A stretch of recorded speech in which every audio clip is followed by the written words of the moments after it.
ఆ రోజుల్లో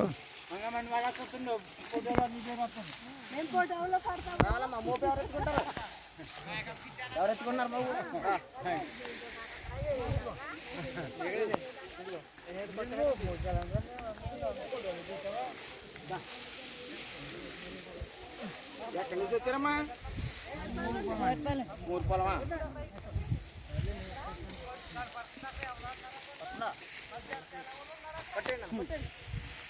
ఇంకెవరు కట్టక్కర్లేదు మోపులు.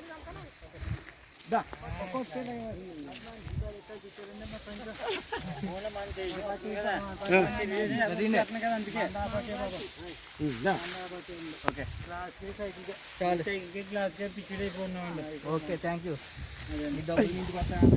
ఎక్కడ ఆదరంగా పార్టీ మాకు ఇవ్వలేదు. మాది అనుకున్న కాంగ్రెస్ వాళ్ళని మాకు ఇవ్వలేదు.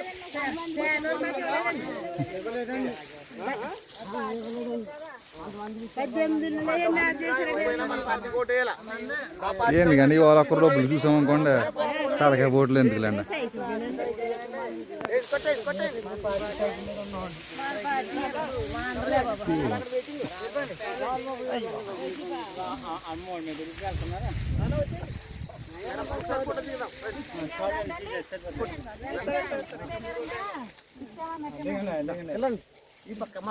ఎలా ఉండమ్మా తల్లి నువ్వు కూడా వీడియోలో ఉన్నావు కదా?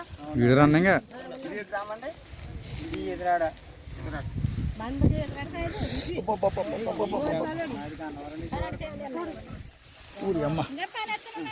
ఓకే ఇంకో పన్నయ్యమ్మ. మరి ఈరోజు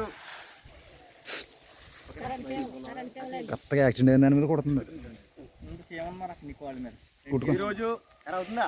అవుతుంది రండి. అది ఇప్పుడు అందరూ అన్న ఈదరాడ గ్రామంలో నా రైతు సోదరులు, అదేవిధంగా నా కౌలు రైతులు, నా వ్యవసాయ కూలీలు మరి ఈరోజు తెలుగుదేశం పార్టీకి ఓటేటకి సిద్ధంగా ఉన్నారు కదమ్మా మీరు?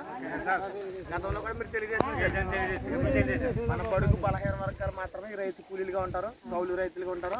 గతంలో ఉన్న ప్రభుత్వంలో మన రైతులకు కానీ ఏ కష్టం వచ్చినా నష్టం వచ్చినా వరదలు వచ్చినా పంట నష్టాలు కూడా తెలుగుదేశం ప్రభుత్వం ఎక్కువిచ్చిందమ్మా.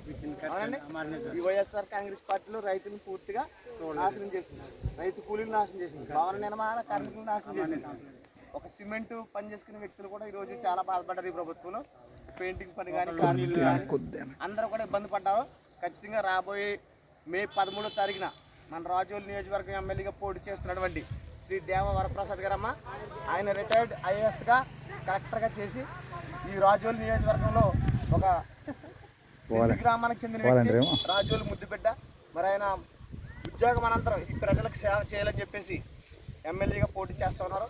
ఆయన ఎన్నికల గురించి గాజు గ్లాసు, అలాగే మన దివంగత నేత ప్రియతమ నాయకుడు బాలయోగి గారి అబ్బాయి హరీష్ మాదిరి గారి సైకిల్ గుర్తు, రెండు కూడా 4వ నెంబర్లో ఉంటాయి. ఒకటి ఈవీఎంలో సైకిల్ ఉంటుంది, 4వ నెంబర్లో వేయండి. రెండో ఈవీఎం ఎమ్మెల్యే ఓటు, అది కూడా 4వ నెంబర్, గాజు గ్లాస్కి వేయండి. అత్యధిక మెజార్టీతో గెలిపించండి. జూన్ 4వ తారీఖు నుంచి మంచి పరిపాలన మనకు రాబోతూ ఉంది. ఖచ్చితంగా ఎప్పుడు ఏ ప్రభుత్వం వచ్చినా రైతులను ఆదుకోవాలి తప్ప రైతే రాజు ఈ దేశానికి, రైతే వెన్నుముక దేశానికి. మీ వల్లే మాలాంటి వాళ్ళందరూ భోజనం చేస్తున్నాం. ఈరోజు మీరు పంట పండించి నష్టాలు పోతున్నా సరే కౌలు రైతు నష్టాలు ఇవ్వలేదు. గతంలో ఈ ప్రభుత్వంలో ఇప్పటి వరకు ధాన్యం కొన్న బిల్లులు కూడా ఇవ్వలేదంట. మరి అండి ఇవ్వలేదు. మరి ఇలాంటి దుష్ట పరిపాలన పోవాలంటే ఎన్డీఏ కూటమిని గెలిపించాలి. ఓకేనండి. చంద్రబాబు గారి నాయకత్వం, చంద్రబాబు గారి నాయకత్వం, పవన్ కళ్యాణ్ గారి నాయకత్వం, మోడీ గారి నాయకత్వం. జై కిసాన్, జై భీమ్, జై భారత్.